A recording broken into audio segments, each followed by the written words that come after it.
Welcome, Steve McLeod. Thanks, Bruce Palmer. It's great to see you. Here at the Steve McLeod Studios, and may I just say that it's great to have our producer Kyle back. It just feels good, and I feel confident that we won't miss an episode accidentally, but Or not turn on record. Yeah, we had a wonderful hour-and-a-half conversation with Roger Smith, but unfortunately we then did not have Kyle here, and there was another person with the name Palmer that was in charge of the equipment. That's right. That would be Bruce Palmer. That would have been me. And when you record most things, you hit the Record button. Yeah, okay. Well, I anyway, failed to do that. We'll move on from that, Bruce, and thank you, Roger, for that hour and a half that's gone nowhere. And can we also introduce our guest? Just Well, we have sitting here, studio not a audience. guest, he's just a studio audience. Yeah, studio audience, and you may have heard us talk a little bit about Mark Thompson at times. Yeah, fully mature at 10 years old. Yeah, he had hair on his palms when he was 5. But I want to thank him for his the gift of honey, his own brand. Mate, he's Not a beekeeper. now honey. He's a beekeeper. Yeah, mate, this is great. Thank you, Mark. Thanks for the sponsorship You of can 2 blurt bottles. out. You're welcome at any time, Mark. You're welcome.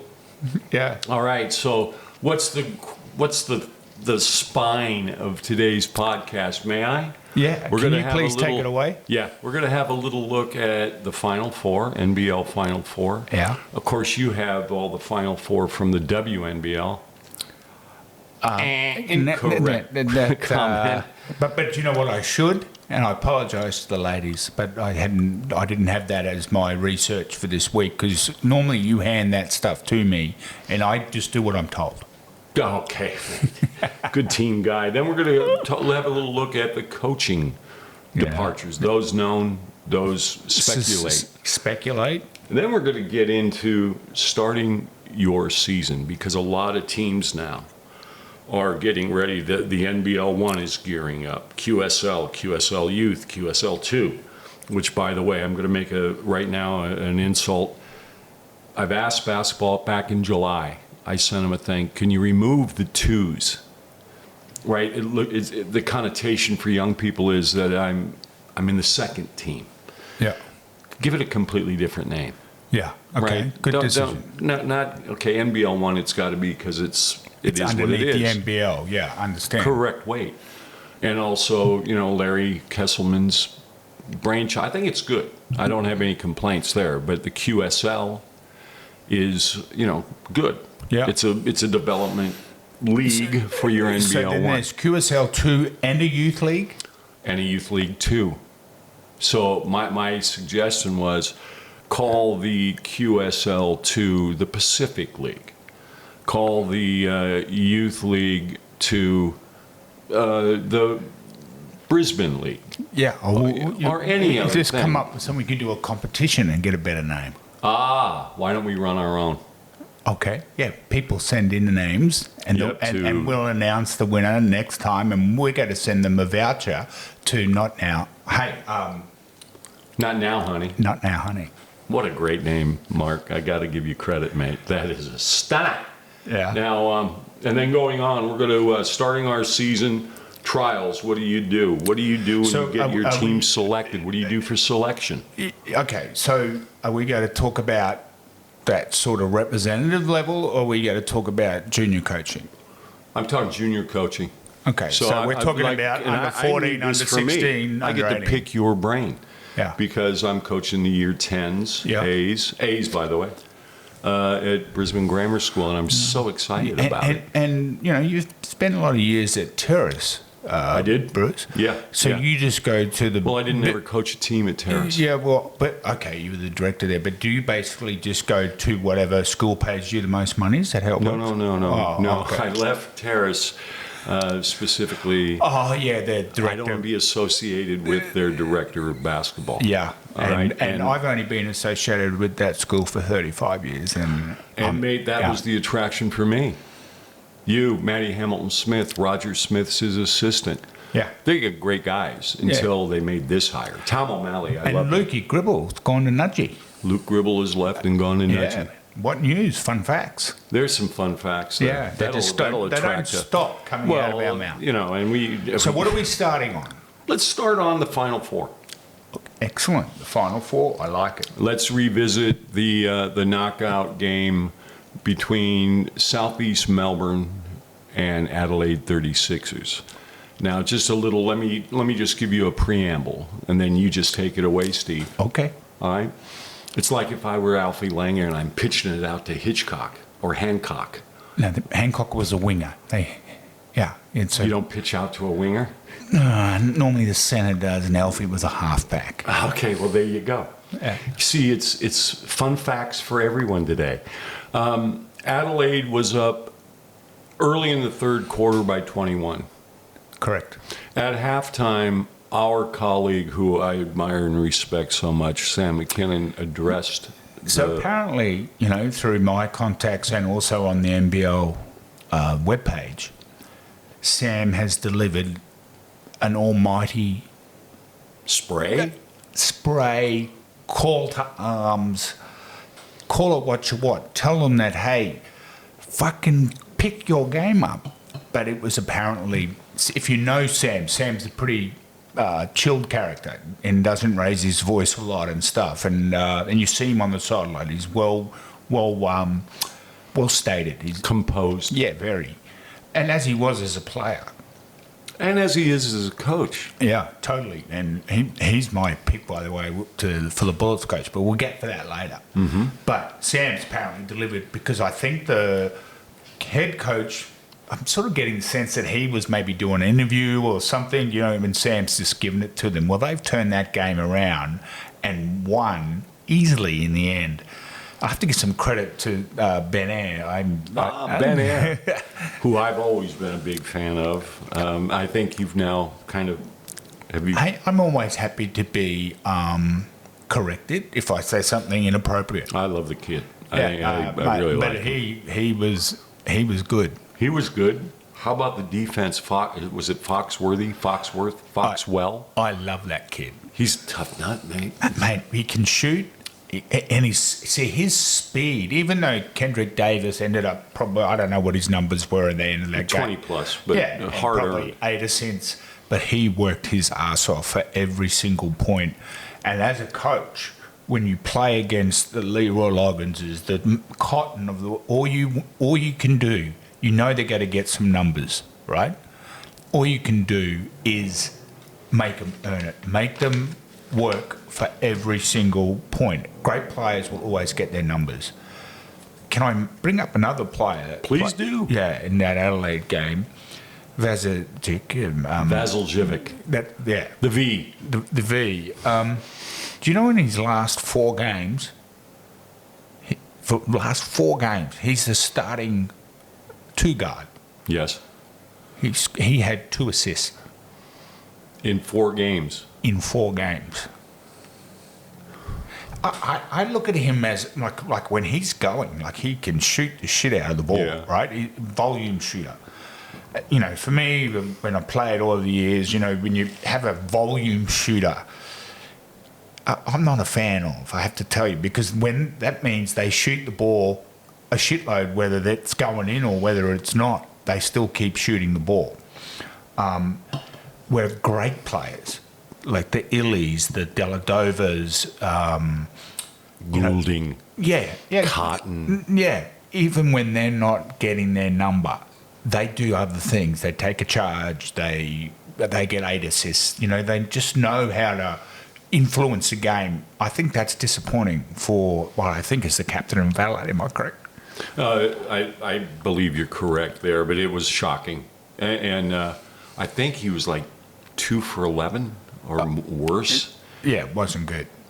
But even getting him 11 shots is not enough. Yeah, man. he's pretty vocal about everyone in the league, and he gets an opportunity to commentate at every, turn up at something, and he seems like a good guy. But that's disappointing. But hats off to Kendrick Davis. I think that Adelaide team, for me, looks like a circus. What's going on in that locker room, I've got no idea. But for me, Kendrick Davis and Humphreys were the stars of that team, and I think Jarrell Martin helped them coming off the bench. Yeah, he did. He got in foul trouble.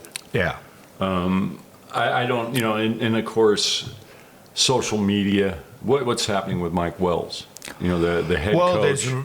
Supposedly he's coming back, but I have my doubts. You know, like, I don't know. It's hard when I've been an assistant coach at that level, and then he was a career assistant coach and comes to town, and next minute he's the head coach. I don't know. Just some of his antics on the side, and he just seems an odd cat to me.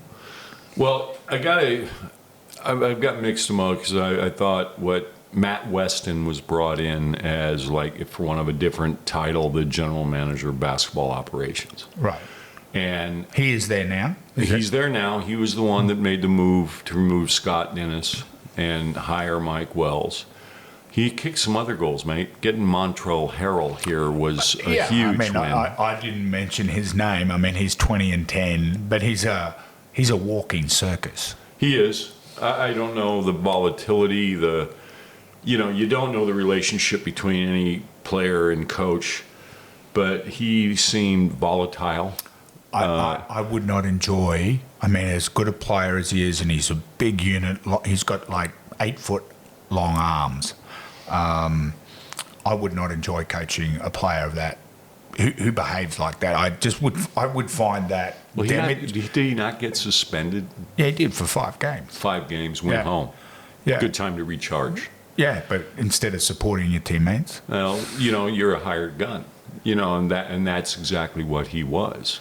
But getting back to Matt Weston, I can't criticize the moves that he made. As much as I love Scott Dennis, and I was happy to see Scott do it, they made the play-in. They really, easily could have won that game. They've got talent in that team, and they're big. When you've got Humphreys, Monster, and then you bring in Jamel Martin off the bench, they monstered Sydney. They did. They were just too big. Sydney, when you think about it, obviously that's really sad news about Cooks, and there's not a lot being said about that in terms of exactly what's happened or whatever. It's sort of, he's told he's done something wrong with, taken something, but there's no... We don't know if it's recreational. We don't know if it's therapeutic. Correct. You have to wait 3 weeks for your B sample. Right. So, we're getting close to 3 weeks. Adelaide went to Sydney and beat Sydney. And Sydney limped across the line, mate. The way I look at it. And Brian's a brother. Gordon's my brother. And I'm not going to ever second guess him, but I just, knowing Brian, that was the worst defensive team I've ever seen Brian coach. Yeah. But he had 2 defenders out. LaPepe and Galloway would have made That's right. They would have made a huge difference, mate.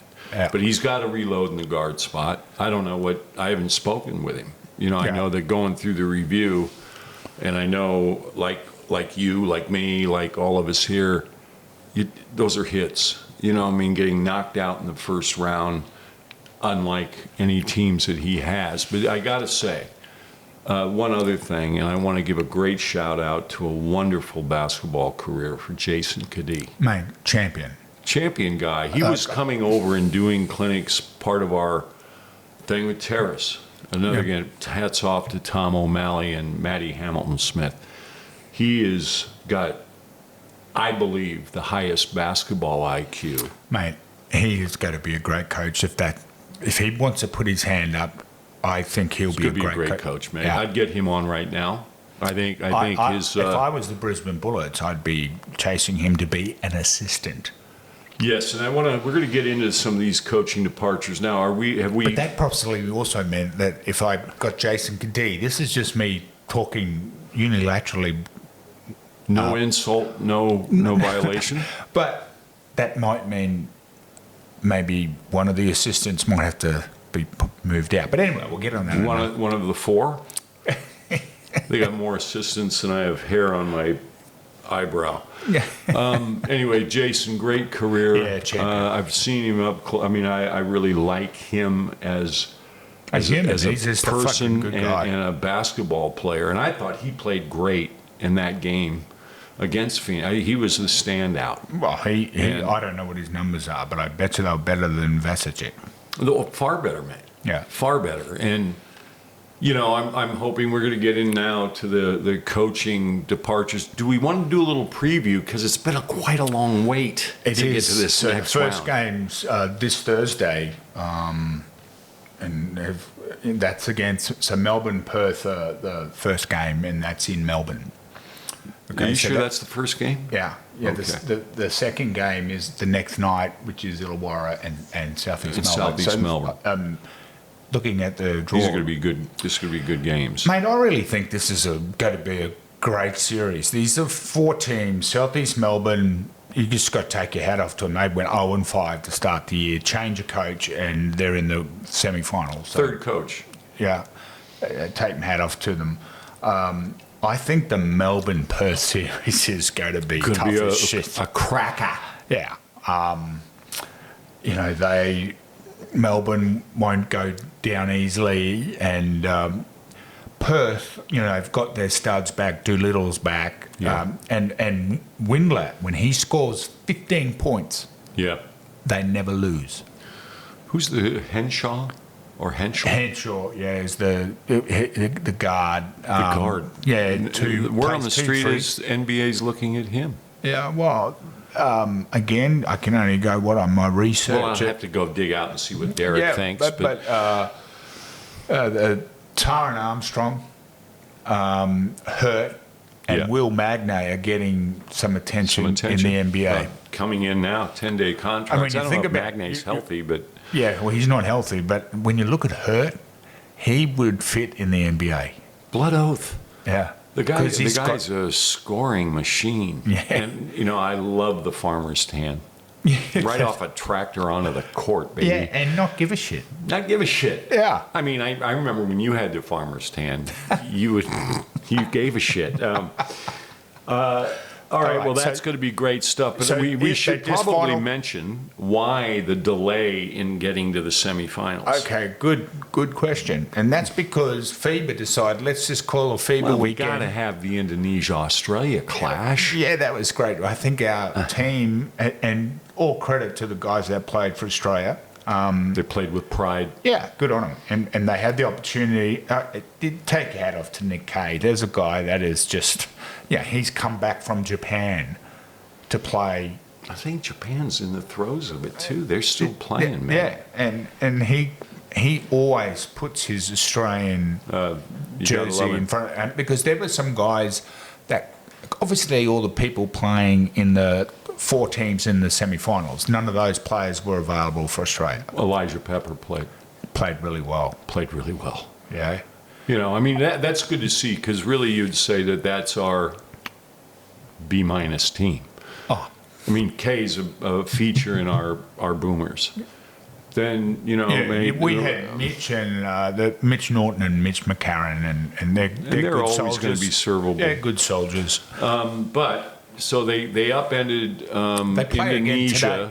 which Thailand. they're taking on Thailand today, another powerhouse. And I just want to defend the NBL. FIBA interferes with every competition in the world but the NBA. Yeah. And it's seriously, great for Thailand. It's great for Indonesia. It didn't benefit us at all. But Yeah. we have to go through these steps. Well, of you've got to qualifying through question. Asia. Melbourne and Illawarra haven't played for 3 weeks by the time this. 21 days. It's a really tough gig. I've picked up that both clubs have been playing in a club, like they've been playing proper games. Right. And trying to be intense and stuff, but there's a risk in that too. You at a training session, you can hurt each other, but you don't, because players are playing for positions as well. So Correct. I'm the 8th guy, and the 7th guy's getting more minutes than me. I'm gonna go hard at him, but that's what they've done. But it's still not the same as playing a proper game. I know not at all. the intensity would be up, and they'd be short, sharp sessions, but that's a long time to wait. Well, it gives everybody any niggling injuries good, they get recovered. But what you don't want to do is fall backwards in fitness. Correct. And I thought last year, and again, I'm no expert, but I thought the jack jumpers were in far better shape And last year, was it best of 5 or best of 3? In the finals, best of 5. Well, so the they were semi-finals that- are best of 3. Then those finals, mate, they weathered. They ran out of puff. Yeah. I thought. But that they- the Jack Jumpers were collectively in better shape, tougher, right? You know, I mean, when it gets tight like that, man, you better be in shape. But, I've actually missed it because I think the NBL did a great job through that Christmas summer period where there's just been games on all the time. It was wonderful. Yeah, and then like this week, there's like I'm trying to find something decent to watch on TV, and it's obviously the pre-season for AFL and rugby league, and they're okay, but they're not. You don't watch the NBA or college basketball? I do watch a little bit of the NBA and definitely college basketball, but I also go to work, Bruce. Oh, that's right. I forgot. Yeah. My bad. I don't have that. And once I know the score, I sometimes don't really like watching a replay. Okay. Can we pivot? Absolutely. Let's get to 2 feet and pivot. Coaching departures. Adam Ford. Adam Ford. I rate him. I think he's very tough. good. But it's a strange, coming out of Cairns is he's going overseas, but he's staying as some sort of consultant to Cairns. Insultant? That's me, that you've been calling for a Yeah. very long time. But he's coming as a consultant. That's only if something doesn't, if the Bullets but job doesn't seriously, open like up if you're for the him. coach to come into Cairns, like wouldn't. I don't want the guy that just got the wooden spoon to be telling me what to do. That's a good point. I mean, as much as Adam, I respect him. I'm coming in as coach. It's my gig. Fuck off. One thing I'm guessing is that they spend the least on Yeah. their coach. I mean, Kerry Williams is there. They're a great candidate. Yeah. I think Kerry's going to make a great head coach in the NBL. I mean, they can go far. The guy that's been coaching at Mackay, and he's an assistant at a little Joel Kalu, Yeah. who's from Cairns. Yeah, He'd be a great pick absolutely. because they aren't going to be spending top dollar. Yeah, but mate, and I know that you have an American heritage. Yeah, I happen to have been born in the United States. and yeah. that's I'm not taking that against I'm you. Reggie Bloody but- Did, Steve. Yeah. I'm true blue, mate. I'm dyed in the wool. You're knuckle deep in Australian. fair dinkum. Yeah, you're fair dinkum.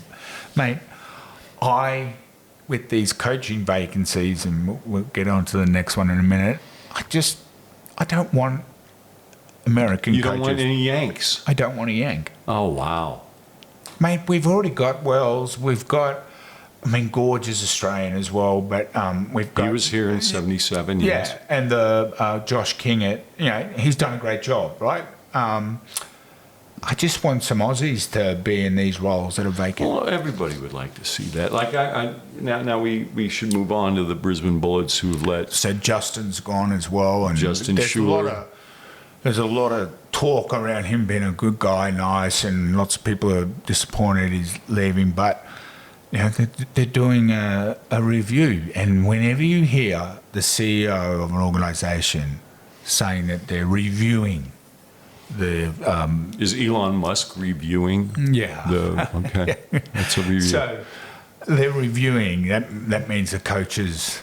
He's on thin ice. He's on the And spotlight. if you're, 40 pounds overweight, that thin ice can crack. Well, 40 might be being very generous on my part. But Yeah. look at, he did the injuries. They're going to have a big review on the whole injury thing, and that's got to be an external review. I did read that, and again, it's just hearsay, that apparently players went to the management and said the pre-season was so hard that's why they got injuries.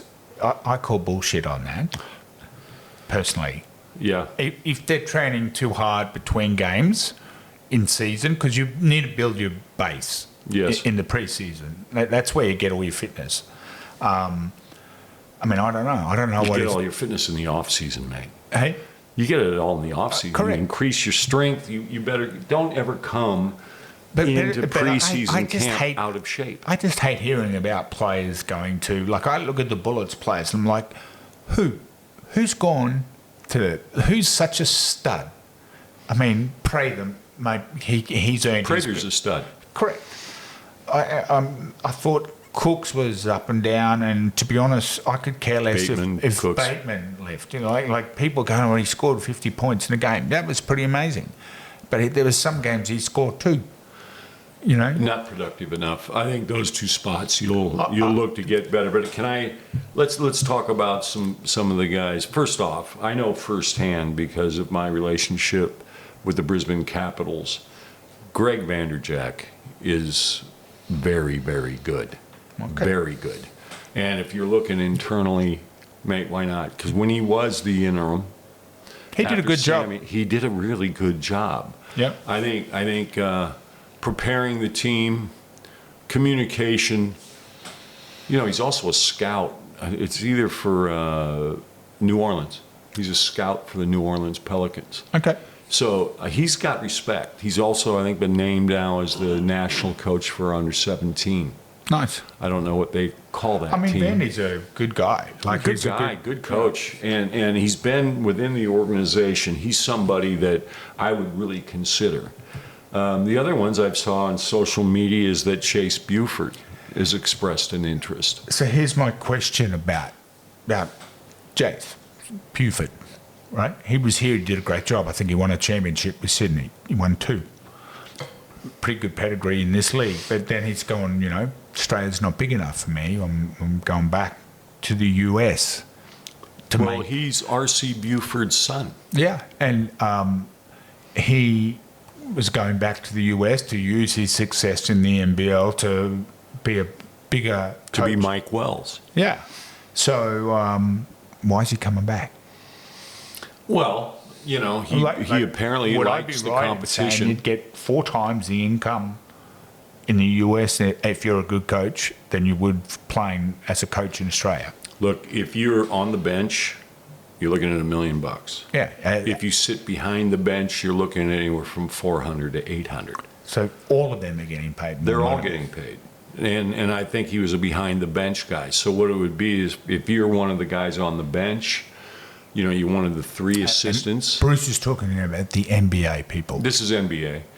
I'm behind you. I am your videographer. You're letting me know I want this cut up, this cut up. You'd have been given an assignment of maybe 10 teams that you're responsible for the scouting. Plus, you know, we also look at ourselves. Yes. And you want to tighten all that down because nobody likes to watch video. I mean, they don't. You know, how much can I grasp? So you have written reports, you have the video stuff. And a lot of NBA players, it's attrition. Your health, your fitness, you get an injury, mate, there's guys right on your butt, snapping at your heels wanting your job. Yeah. So you better, it's an attrition thing, like Dane Pineau, good kid. Yeah, so, you know, just quickly says Pineau, Kiddy, and also Steindl, and I don't know Steindl or Pineau, but all I can see is how I observed them over the years look like good people. Oh, Clint Steindl's a champion, mate. He's a Mackay boy. I didn't know who that. went to Churchy. Steindl? So, yeah. Clint, he represented Queensland and all through juniors, under 20s, I under thought it was, 18s. really? Yeah, oh, yeah. So and he's never played here at all? No. Wow. No, he was never a Bullet. I think one of the things that, can I be an insultant? Yeah. I look at You're really good at it. Brock Modem, Chris Goulding, Mitch McCarron. Yeah. What other ones from Brisbane? There's more. Will Magnay, Brisbane boy. Yeah. There's a few good Queenslanders. I would really like to see, you know, I mean, I love Mitch Norton. I think Mitch Norton, I like Isaiah White, or Isaac White. Yeah. Obviously, you know, I take a lot of enjoyment in watching Terrell Harrison. You know, most improved player in the league. There's another player that I am happily eating my words that I was probably critical of over the years, but... Oh, I still think there's room for him to improve. Yeah. Well, are they allowed to, in NBA, even NBL? I mean, I don't know if they have... delayed concussion in the NBA. I've never heard that in the NBA. So I'm learning about the delayed concussion. Do you think that... Well, you're a rugby league guy, mate. Yeah, they don't but have I just concussions. wonder, for people that are more susceptible to that, can they, in basketball, wear headgear? Sure they could. Yeah, like, why not? And put some They can antlers on it. Okay, I believe you. To put masks on their face, why can't they wear headgear? Like Jonathan Thurston, they could advertise Jonathan Thurston on their headgear. Some of these big guys... I mean, if you can wear a face mask to protect broken noses, cheekbones, why jaws... can't you protect your temple? Okay, hey, innovation alert. Thank you. Imagine that. Anyway, Sammy Mack should be another one that I think they ought to express interest in. And you're openly saying you're putting your voice behind Vanderjack. Yeah. And look, I support Vandy as well. He's a good guy. Well, I would definitely consider him for that head coach. I think he's earned it. Yeah. But I would definitely not want to lose him. Yeah. Now, the other guys, mate, they had an all-male choir there. Man, I just think... They had more coaches on their bench than the Beatles. they more than the Doors. And a lot of those, I mean, you got to find things for them to do. That gets in the way. So here we go. I think Sammy's also earned his time. I think so too. Yeah, and hearing, I think he's been part of that Southeast Melbourne resurgence, because you can see that Josh King relies on him, even though the bald-headed guy that sits beside Sammy tries to jump in front of him, or like whatever his name is. I think he's done his research on this gentleman's name. I just don't want to... Well, they also got Adam Gibson. Yeah, Gibbo, but he's raw as a... Well, experience. Yeah. I mean, he was known as a great defender. He'd be a great assistant. I would think so. Yeah. I think he'd help the Ben Ayers, the Foxwells, right? I'm sure. The Sobies. And Sobey, to his credit, the second half of the season, he's been tough. So do you think that So can I just finish cutting it? Sobey and letting him go, and now he's in the Final Four, Yeah. and cutting Jason Kadee, and they made it right down to that game, Yeah. 2 Bullets that didn't fit. Jason, I don't know why the reasoning, but the Sobey thing that was poorly done, I think, on the part of the Bullets about culture. Yeah, He was their captain. Yeah. Don't make him your captain if you don't think he reflects your culture. But you don't make that public, even if No, you don't. Yeah. And again, I wish Justin Schuler. When I met him, I thought he was quite a nice guy. Absolutely. Polite. No really. Airs. Not an arrogant guy. Not at all. But I think if you're going to be up here and you're not, he's an Adelaide boy. Yeah. Okay. He was an assistant with Bickerman. He's got coached the a under basketball pedigree. He's 17. coached Australian Got a junior basketball teams. pedigree. Yeah. A lot of it looked like more management than coaching. So here's the thing about being a head coach, and that's why I think I'm sort of pushing the cause for Sammy, because he's also spent time as general manager, and that means he understands the whole network of recruiting players and what's involved in that. And as your head coach, you want to actually not just sit back and go, okay, I'm getting the team that the general manager's given me. That's the last thing you want to do. You want to have some input. If you're cooking the meal, you want to buy the groceries. There you go. Right? Billy Parcells. Yeah. So can I just finish? But before you do, Yeah. I like to interrupt you. Who else do it has a lot. reached out to me was Steve Woodbury. He's At reached. like 2 a.m, I got a thing. I wasn't awake to get it, but at about 4 a.m, when I went to do my constitutional, I'm reading Steve Woodbury. What do you know about the Bullets? Do you know the CEO? I said, well, the CEO is Well, he's got an gentleman. Australian wife. Oh, of course. And mate, he's on the bench. He's on the coaching staff now with Minnesota Timberwolves. Yeah. And if you're looking for a CBA, which is now the G League type coach, or a guy like Buford or like Steve Woodbury, I hadn't there you even go, thought man. of Steve Woodbury, but holy moly, there's a guy with a basketball IQ and has done nothing other than be a coach since he left Australia. Yeah. And what I don't know if he made Rutgers' top 32 list, but Woodbury was a dynamic player. Oh, mate, great player, one of the toughest to ever play in this league. I hadn't High even IQ. thought of Wood. Holy moly. So he called you? No, messaged me, and I had to write him back that, mate, That's amazing. I've met what's his name? Malcolm Watts. Malcolm Watts. I said, he's a gentleman. Yeah. He remembered my name, which surprised me. Because I'm thinking, I don't owe you money. Actually, both his boys are going pretty good. They play well. Wood's boys. One's in his senior year at high school. I think one's in his senior year at college.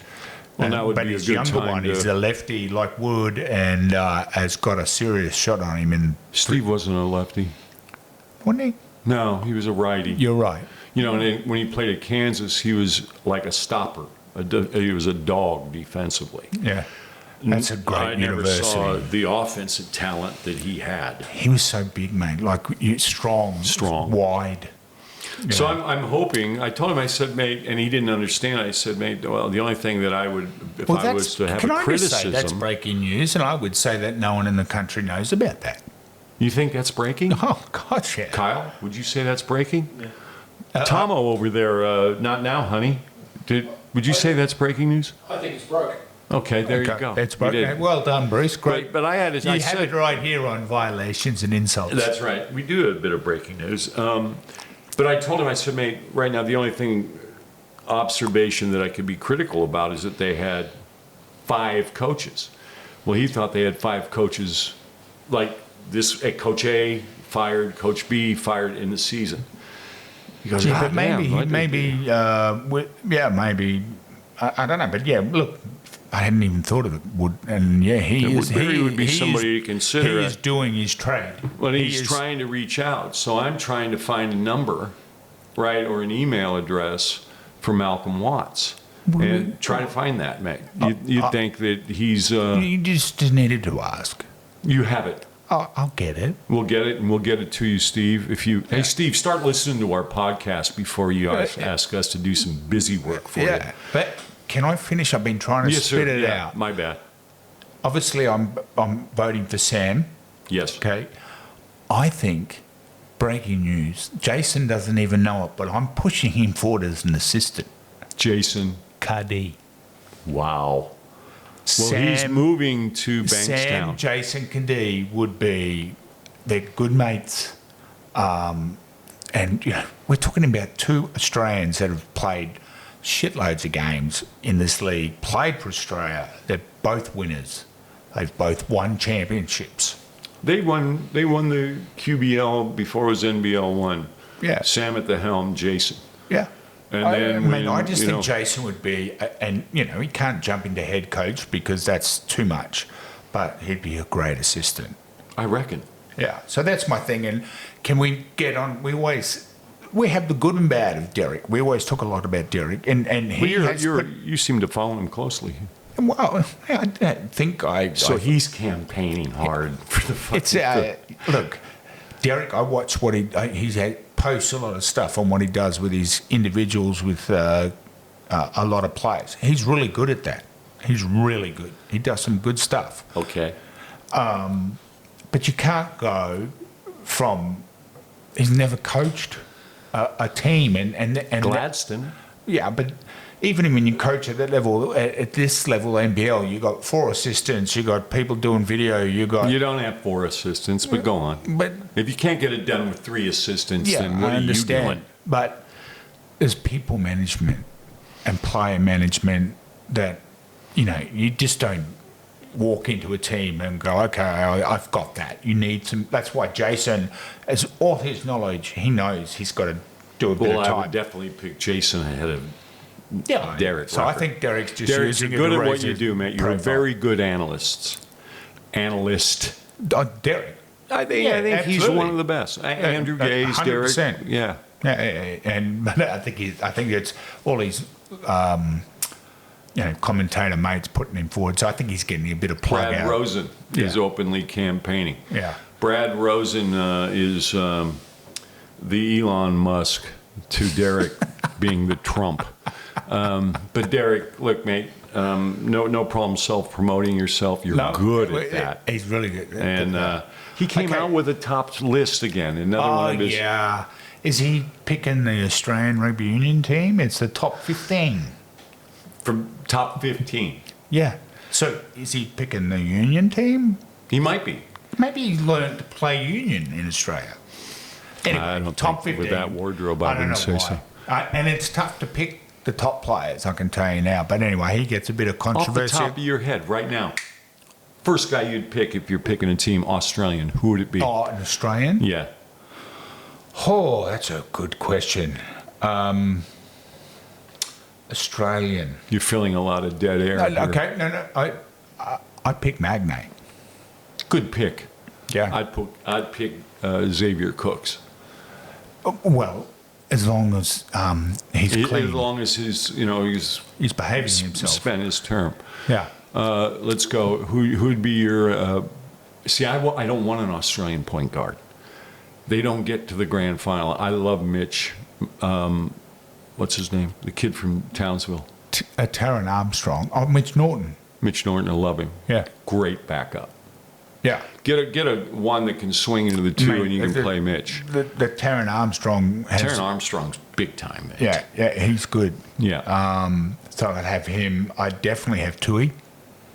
I'm talking about the NBL. We're not talking about our NBA guys. I'd have Goulding. Absolutely. Yeah. I'd have Delhi. And, yeah, definitely Delhi. I'd but- have Jack White.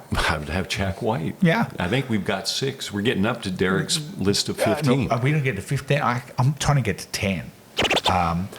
Is the kid, now we start talking bigs, I think both guys have surprised me this year is Hunt and Humphreys. Hunt?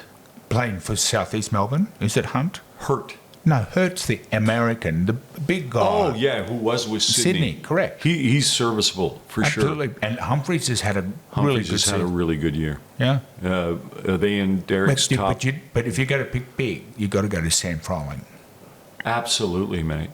Absolutely. When you talk about the first guy, and he's a free agent. Is he? I think if I was Boy Gorge, I'd be all over him like a rash. Yeah. I think everybody should be all over him like a rash. Absolutely. Because he's legitimate. Oh, yeah. And it's every week, it's consistent. It is. Yeah.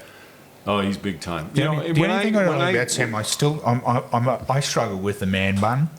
I've got man bun problems. It's But my you issue. you have man bun capability. Look at that hairline; it's pristine. Thank you. See, I was telling Kyle it's blowy today. I don't used to have to worry about it. I don't have to worry about that anymore. That's a great pick there with Sam. Hey, but you can know we what? pivot for a second? You know what I would like you to do because you do it way better than me. You want to thank Brian, our sponsors. This was the exact same time that I came to a 2-foot stop. Yeah. Butt down, hands out. That's it. And a little mention Hands to wide. and wide. Brian Curl Basketball. Brian's just the best basketball program in all of Queensland. Thank you, Brian, one of our sponsors, and right now going through a little bit of a health challenge. Yeah, get well, big fella. Yeah, we love you, Brian, and love the support that you've given our show. Also to Chris Weir of FIT Education. They are the RTO that looks after the kids in the Brian Curl 21 Academy. in the program now. 21 in the program. Awesome. He, again, great job. Christopher Pangy, Toby Curl, they do a great job. And in fact, after the pod today, I'm going down to watch the Academy take on the Brisbane Capitals youth team. I was going to come watch, but I'm not allowed. Is that No, you're correct? not allowed. Yeah, okay. I'm only going to be coming in under the guise as a part of the Team. Academy. Yeah, all right. Our other sponsor, Ryan Stolberg from Big Dog Sports. Stolly, he's come on board, mate. What a great thing he's got. They build outdoor courts in your yard. Or if you have a let's say I've got a factory like Dongguan, China. Yeah, Every factory's got a basketball court, really. right? So you can jump straight out your window. I noticed that they all have those like awnings, reversed awnings. Yeah. I always wondered, what were those for? That's to stop the guys from splatting on the concrete when they jump out the window. Nice. Anyway, Stolly, Big Dog Sports, thank you, mate. You guys looking for basketball facilities in your this is the man to see. Along with he's a chippy, Oh, he's a good man. Builds decks and extensions And on now houses, basketball courts. as well as basketball courts. So he's got well, another. that's big dog sports, baby. And And, Benny Thompson involved with that as well. The great Benny Thompson, Benny the T. NBL champion, the QBL champion. Yeah, He's just a champion bloke, mate. good guy. All right, now. We got to do a bit of the coaches stuff. We haven't really done that. About when you're coaching an under 16, under 18 team. Now we're going straight into Coach's Corner, baby. Okay. And this is all about because a lot of teams are doing this now. They're starting their season. Yeah.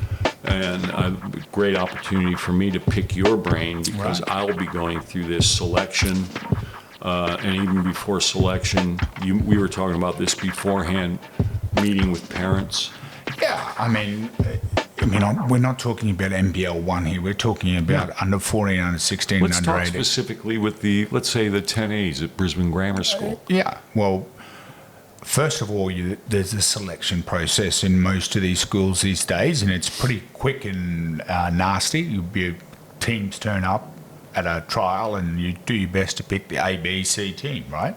And some of these schools are going down to E and F, which is just amazing, which I think is great because they get an opportunity to play. But let's talk about I'm coaching a junior team. I've selected my team. I think it's important that you set expectations with the players about what you expect at training. I think you've got to verbalise that because if you don't, they don't understand. They're confused when you get upset about something. You lay that foundation. And when they've probably played a trial game, you try to get the parents together so that they also understand that you're trying to do the best for all the boys in the team or girls in the team. And set that for the parents as well, because parents can be, let's just say, trying to live sport through their children's. Yeah, and a lot. I would do this in writing. Certainly sit down and talk to them, but the procedures of practice. Yeah. Bring your water bottle. Bring your reversible. Basic Bring stuff. your own towel. We Yeah. don't want to get sick here. How are we going to select? So again, now most schools have, this is our overarching philosophy of our style of play. Yep. Most associations have that, right? Yep. I know the Capitals do. Murray Aldridge's done a great job of establishing our juniors, right? This is our culture. Next play. I love that one, right? And ours is always, we stay in the moment. But now this is what we're going to be doing. This is our selection criteria.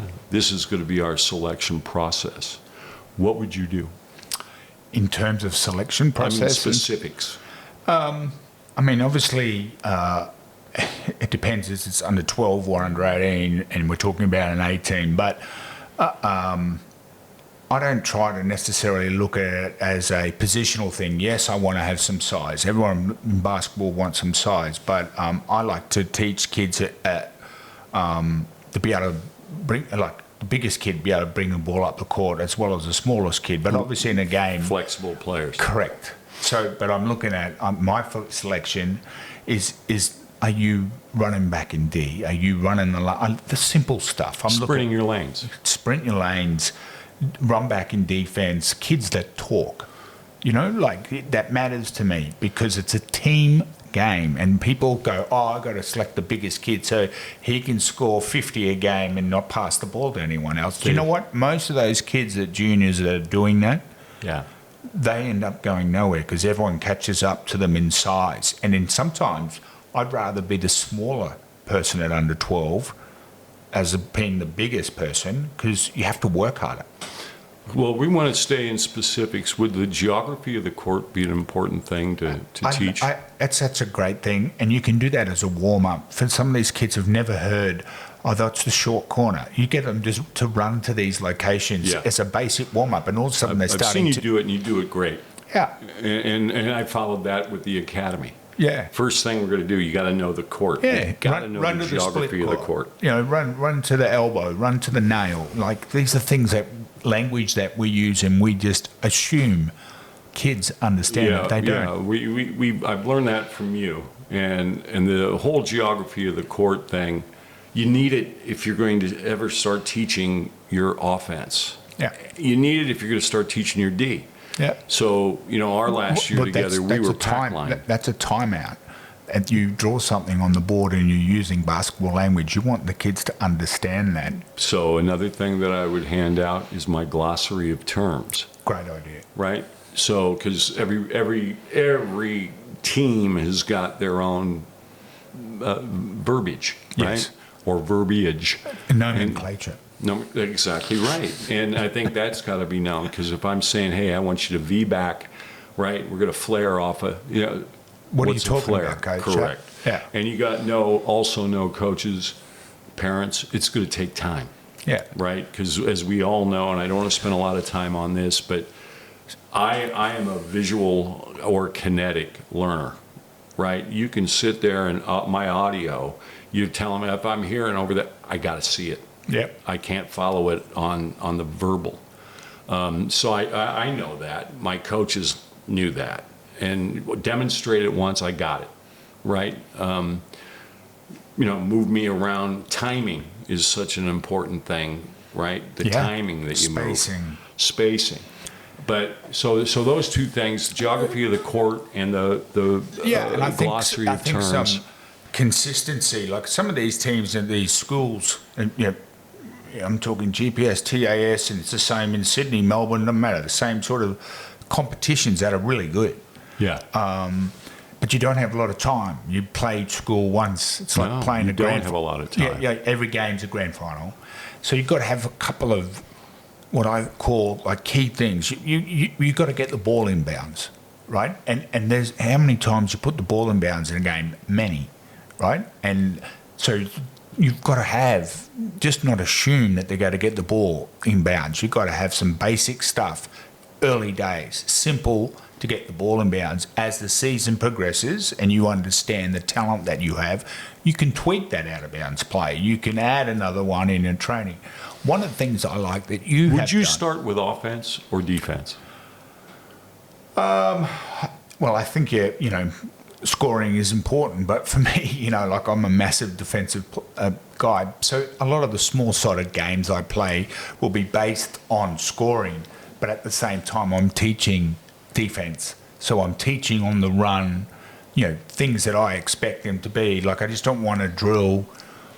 Offense is the focus, but guys to be slack on defense, And I'm a big fan of junior basketball that you push to the baseline and the sideline. You haven't got a lot of time. Pack defense, in juniors to me is a sagging man-to-man, right? And your kids can't close out and remember where they've got to close out if you're offering them pack to the middle of the I think it's just easy. Well, and I know the Caps, Greg Vanderjack's no middle, no paint. I was always no middle, no paint. Yeah. And it wasn't until I was asked to, and I know grammar, Dan George, no middle, no paint. Because doesn't matter man or zone. Yeah, right? I think elite athletes, you can play pack defense. Or, when I say they don't have to be NBL elite, but I think they need to be players that have played for a while and they have had middle, no paint, because now you can go, okay, because pack is you've got to understand your teammates. When you're pushing someone in the middle and we don't help on that, that's a layup. Well, it's the same in no middle. If I'm pushing him down the side, I don't have help from the low split line. Yeah, but you've got a baseline. If I don't front my post. Yeah, right. But remember, if I go to the middle, I want to help coaches here with real specifics. Yeah. Okay. So a couple of things for me is have some consistency in your session, like that. Hey, and one thing I like about you is another way of warm up is that we can go up and down the floor and just say we've got two. We pass and cut. Even it's 5 out, and we cut or we set an on-ball screen. We use that jogging to sort of get their brain thinking because it's early in the session about some of the things that we've already taught. Correct. Yeah. And we're working timing. I don't care how slow you do it, but it's the timing. Correct. So we're not asking them to sprint at this stage. We're just warming up. And so I really like here are that. the things that I found, and I just interrupted you. Here, slap me. I noticed the kids, where they really struggle at this academy is accurate passing. Yeah. passing on the move to moving targets Yep. accurately. Yep. So a lot of I'm going to be doing. I got to assess this. But even if you're just doing 5-0, right, and your team is only playing 5 out, right? Yeah. You can do that up and down the court, and you can pass and cut and replace, and it's the timing of that pass Correct. and cut and replace. And then you can simply say someone nearest guy on ball screen, and that might be all your offense is at this stage at under 12. Yeah. So Right. so I mean, you got to have, and like every practice has got these 6 elements. You got your preview and warm up. Yep. And as we get, I even now with our academy kids, because we're only done 3 weeks. But when I start with this year 10 group, under the direction of Dan, and I've got a great B coach in Kuda Berger. Oh, good. I hope there's not too many clashes with the QSL, but I'm really looking forward that we run our sessions together. You know, Yeah. the A's and B's are together, and then we're gonna, because you can go up and down. That's something that you and I are big fans of, and some people don't like. I'm only training my A team, and you got 10, and there's 3 We had away, 8 3 at away. school. So now you got 7 in a session. Where you and I are big fans. We love to work with 16 to 20. Well, we had 20. We had 22. And I'm finding a lot But of you coaches, have to be organised and you everything. got to be short, organized. sharp. You got to have a good assistant. Yeah, you know well, what I mean? but if And- there's 2 teams, at least you should have another head coach. Exactly. Well, if I could go the Bullets route, if I could get 4 assistants, right? But some other things that are important to me. So shooting's important, right? You can't shoot, climb rocks. Carl, are you going rock climbing tomorrow? I love to create a little bit of chaos. You know, everyone shoots and drills and they put a cone down and it's all very clean. Well, that doesn't happen in the game. So shooting is a priority. We got to get Absolutely. shots up, and we Yeah. got to get.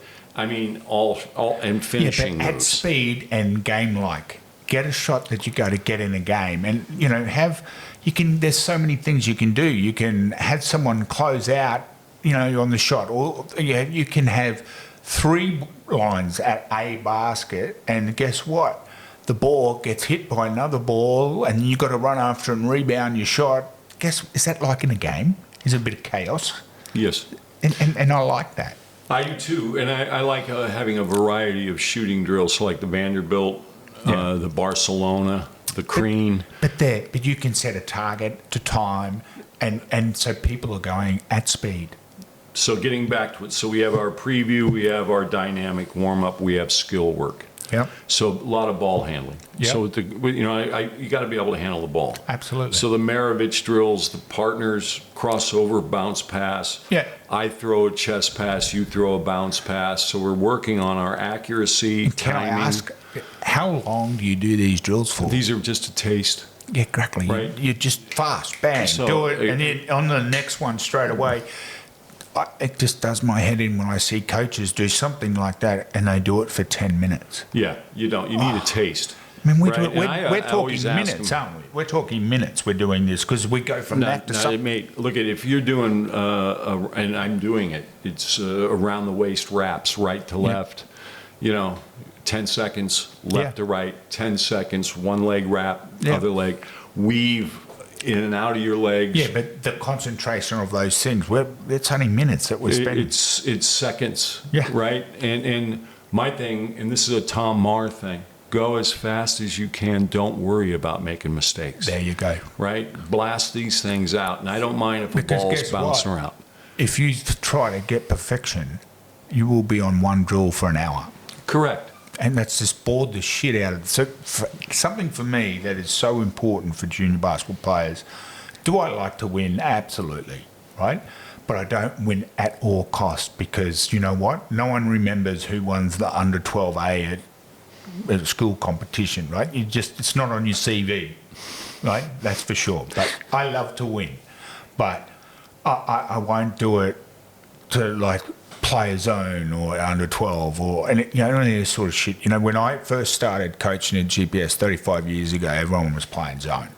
And I fought to say, I want these kids to play man to man. And guess what? Yeah, you'll make mistakes, but that's how you learn to play the game. But guess what? I'm teaching the kids to enjoy the game because I want them to love the game. And the moment they love the game, they'll put the work in outside of training to be better.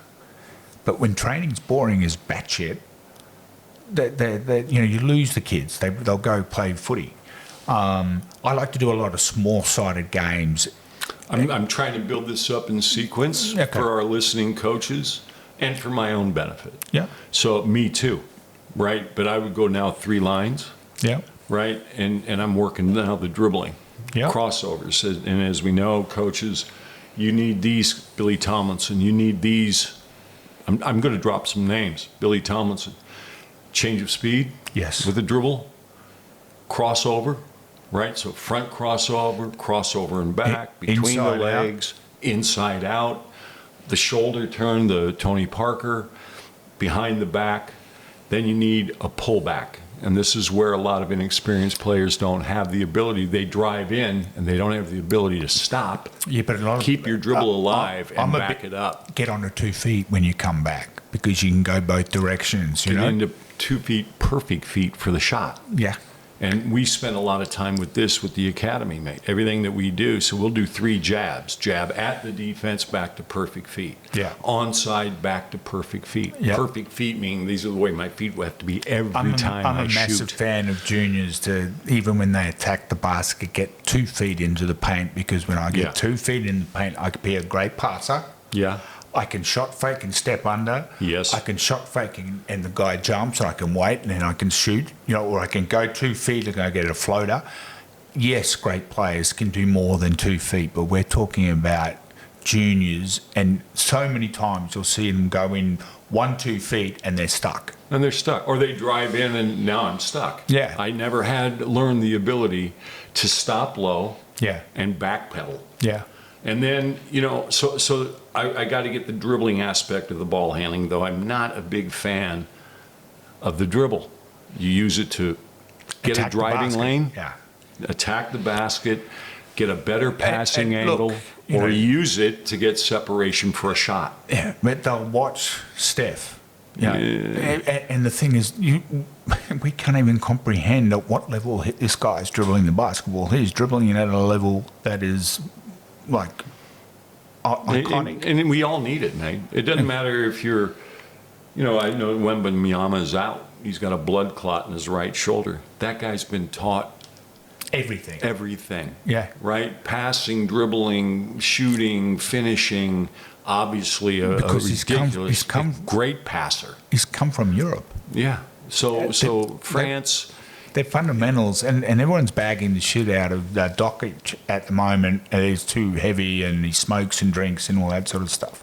But his fundamentals are just unbelievable. Are off the charts, mate. Well, his father was his coach. Yeah. And what they do in Slovenia, Serbia, what they're doing. Look at Jokic. Jokic's not, he's massive, but I wouldn't describe him to have the Joker. He doesn't have, Jokic. Yeah, he doesn't have Dwight Howard's physique.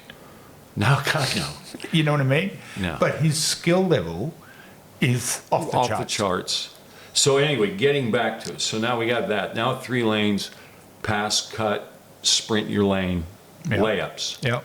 Right? Then half court Falcon layups. We do that. We need, if I have 9 in a group, 8 in a group, I need 18 makes without the ball dropping, without a missed shot. At speed. And then... And so you're working on spacing, timing, passing.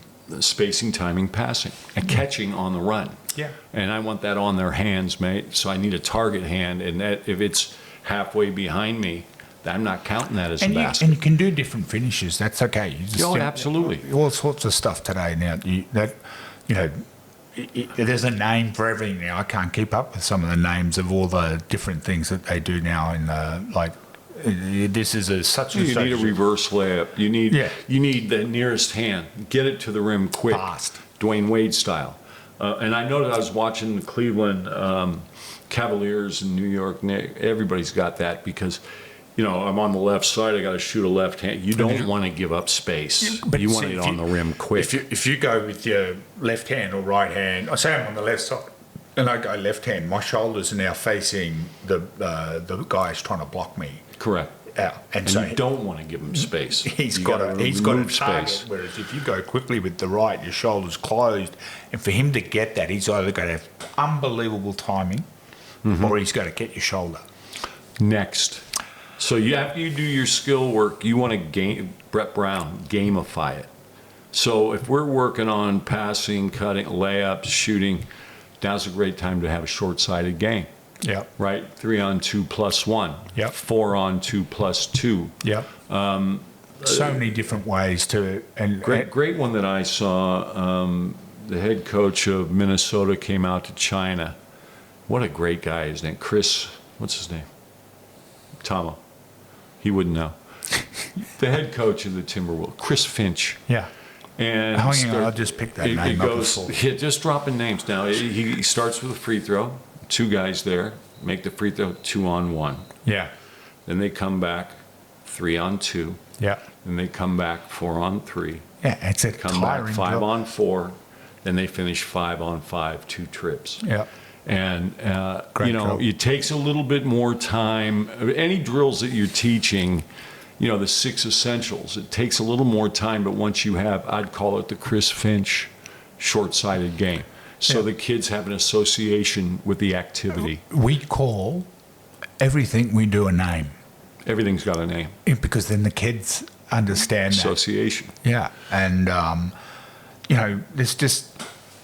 So that's done to time and score. Big fan of closing out. So again, when you're saying focusing on offense and defense, you can play like one-on-one on a wing. Coach passes to the wing. Someone's on the split line, closes out, play one-on-one. Well, so after I've done the running, now I want shooting. Yeah. I want to be shooting when I'm tired. So there's going to be no less than 3 competitive shooting drills in every practice, every 90-minute practice. Time and score. We have a time and we put a score and correct weight and personal best. Yeah. So, after that, free throws. I still want you a little bit tired when you shoot your free throws. Yep. Got to get at least 10 free throws recorded every game because those things are critical. Yep. Now I want to get into defense. I also call that homework. Yes, and vitamins. So then I want to go with a simple shell, stance, and position and talk. Yeah. Right? And now we're going to add cutting into that. So we've already worked, we're doing it at the academy, 3-on-0, France, pass, cut, replace. Yep. Right? That Popovich at the Spurs, another name that I just dropped, bounced back. Yeah, but Duncan, the greatest of all time at doing all those He does drills. it all the time, right? Yeah. So you're working on spacing, you're working on timing. We do it where second side make the play. And again, my hat goes off to Tommy Marr, what a great coach he was. He is. I wish he was still involved. In fact, he should be coaching. He should be mentoring a ton of coaches. But make the play means that you have the ball in your hands. That means you either shoot it, drive to a shot, or make an assist pass. So if you pass that ball back to me, I can't drive it. I have to shoot it. Yeah. So now a little more awareness where your defender is or where my defender is. I've drawn him, I kick it, I'm ready to catch and shoot. And the thing that you're dropping in here is you're talking about 3-on-2s and 4-on-2 plus 2, but we're always doing defense as well because that's what you have. You're adding, and sure, we do stuff where there's an advantage for the offense, but that's because we want them to read a situation and correct. And then defense. How do you react to that because it happens in transition where there's 3-on-2? How do you, as a defender? What do you do? How do you read? Watch is he a right hand or a left hand? Stunts? Are you using defensive fakes? But we do this at training all the time. Correct. And we don't have to stop and teach that for 10 minutes. We talk as they're doing it. Yeah. And that's important. So after I've done the shell, simple stance, position, and this is one thing that I know all of us as coaches, we want our players to talk on defense. Oh, absolutely. They don't know what to talk about. We as coaches need to tell them that absolutely. Ball, let's start with these 2 things. I got 8, I got Steve, I got Kyle, I got on every change of possession, call out who you're defending. Absolutely. So there's no confusion. No. Help, right or left. Start with that. Yeah. Right? My next one would be dead. Yeah. Dead. Everybody's gone from pistols to someone's denial. dead. So yeah, I'm my ear on the chest of the guy I'm defending because now the ball's dead. It's heat on the ball. Yeah, exactly right. So if I'm in the passing lane, I'm up and in. If he backdoors me, this guy's got to throw a great pass. A great pass. Right. And it should be a bounce pass. Yeah. But, mate, I think you build up, you stack what what you want them to be saying. Or ball, Yeah. help. And we always, again, can I drop another name? Yeah. Jeff Van Gundy. Say it early, say it loud, say it continuous.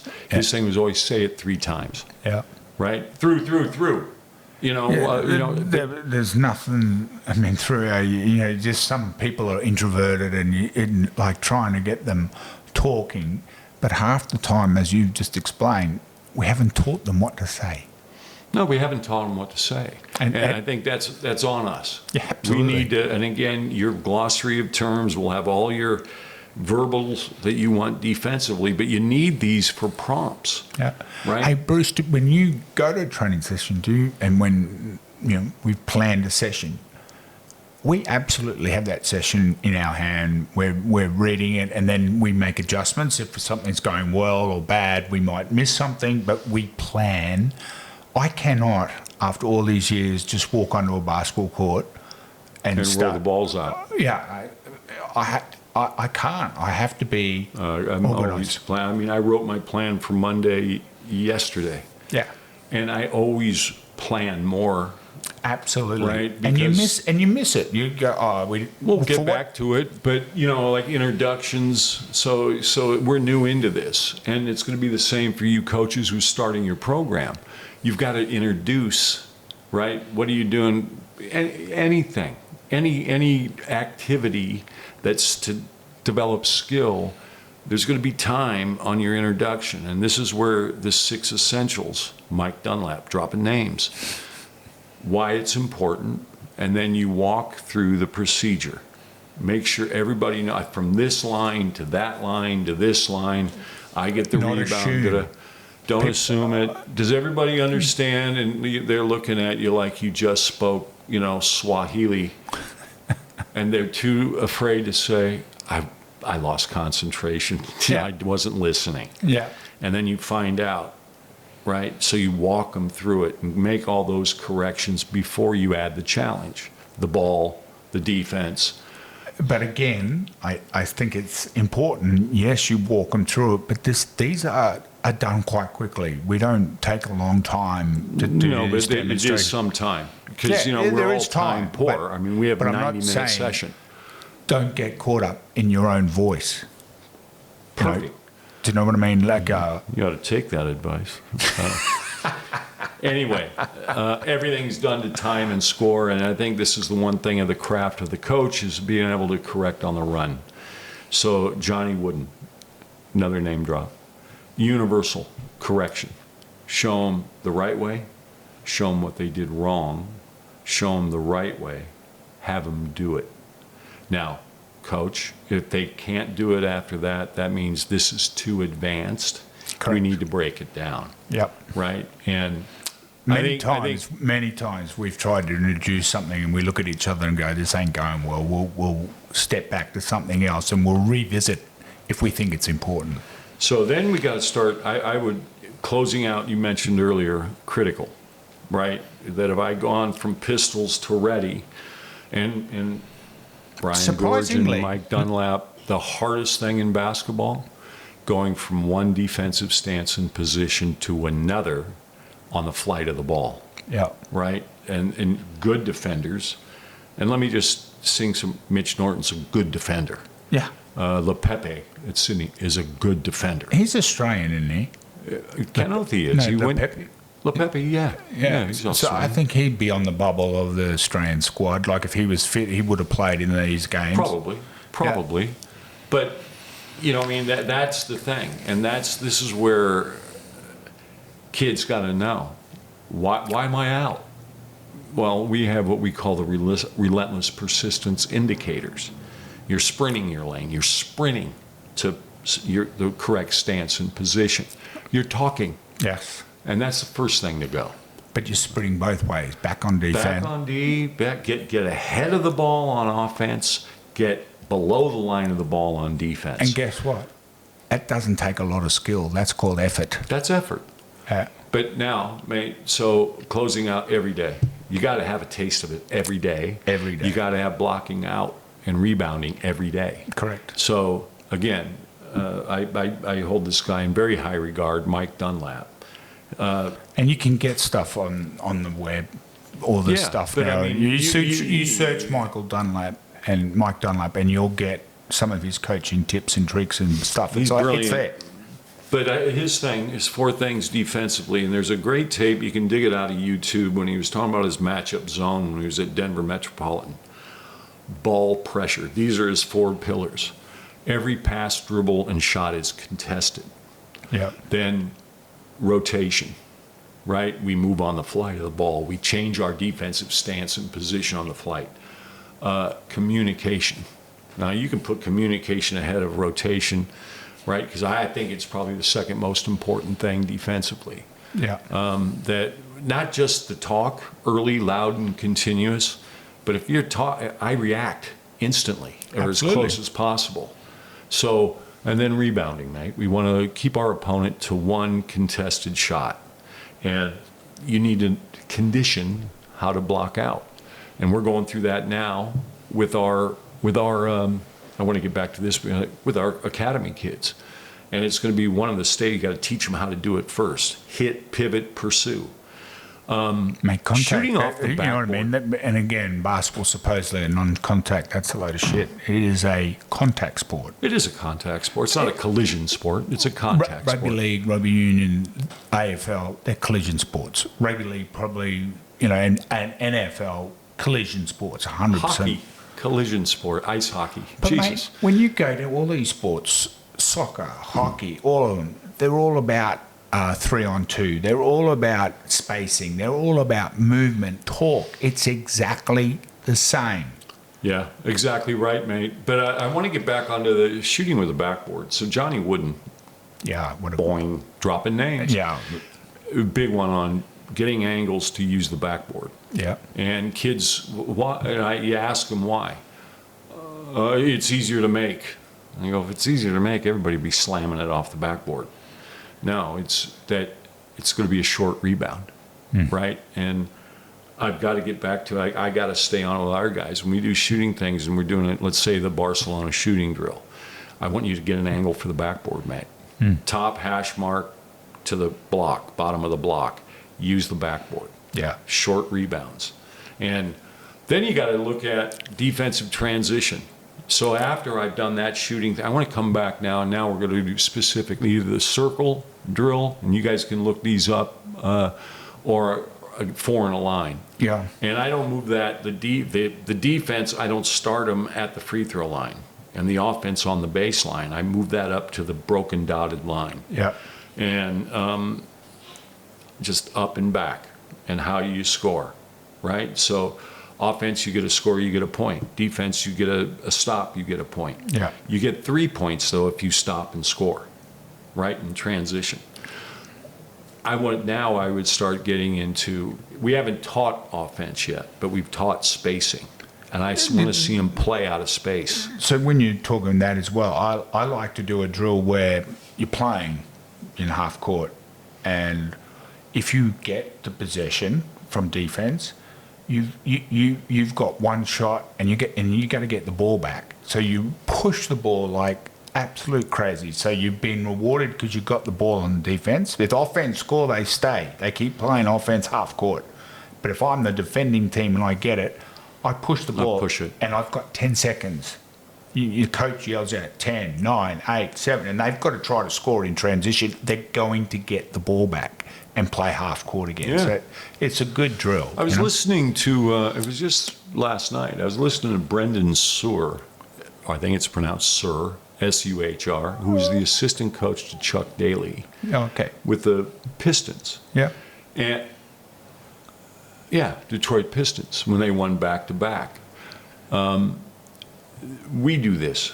3 possessions. They do 2 possessions. Yeah. Start at half court, they're working their offense, we're working our D. Yeah. You can break down if they middle pick and roll, whatever action that the opponent's doing, you have them, but they didn't worry about that. They worried about our offense. Yeah. And they start at 3-quarter court, they're attacking the basket, the defense stops them, they take it back, Yeah. and then they come back for a 3rd possession. Yeah.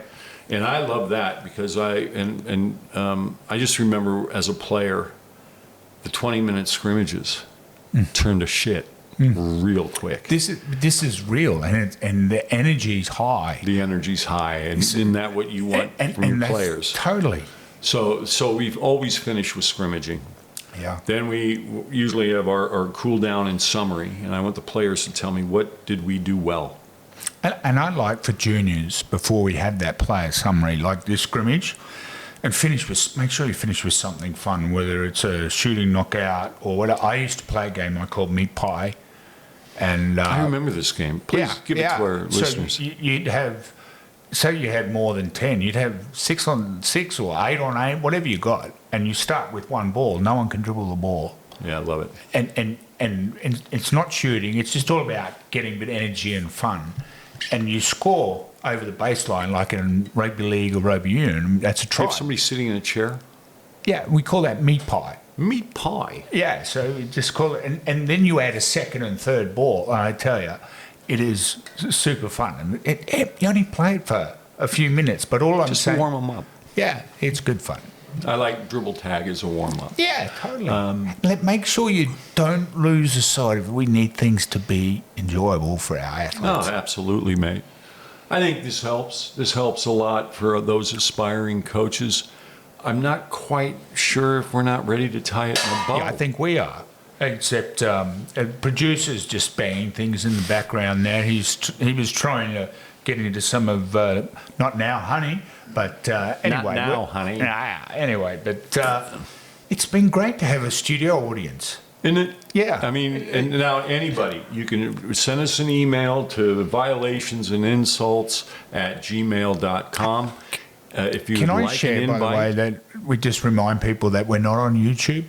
Yeah, we're not on YouTube. And that's because apparently we're scamming and they think we're some sort of evil people.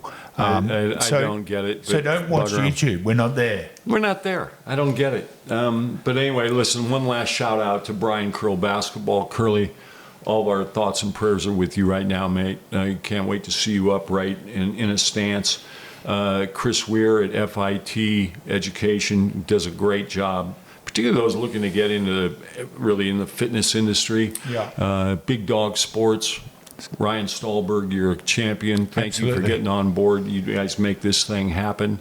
Our next one will probably be reviewing the semifinals. Yeah. And we might even pull a guest. We may, but we also want to thank Tomo for donating Not Now Honey. Well, did I not make that clear? Yeah. Mark Thompson for the Not Now Honey. Thank you so much, mate. And you've only been stung a few times by the looks of things. Hey, mate, it's been a good session. And look, please, we love talking basketball, and the coaches out there that have reached out to us, thank you. But if there's anything you'd like us to specifically talk about, let us know. Talking about pop music. Okay. Okay. See you, Thank mate. you. Bip, bip.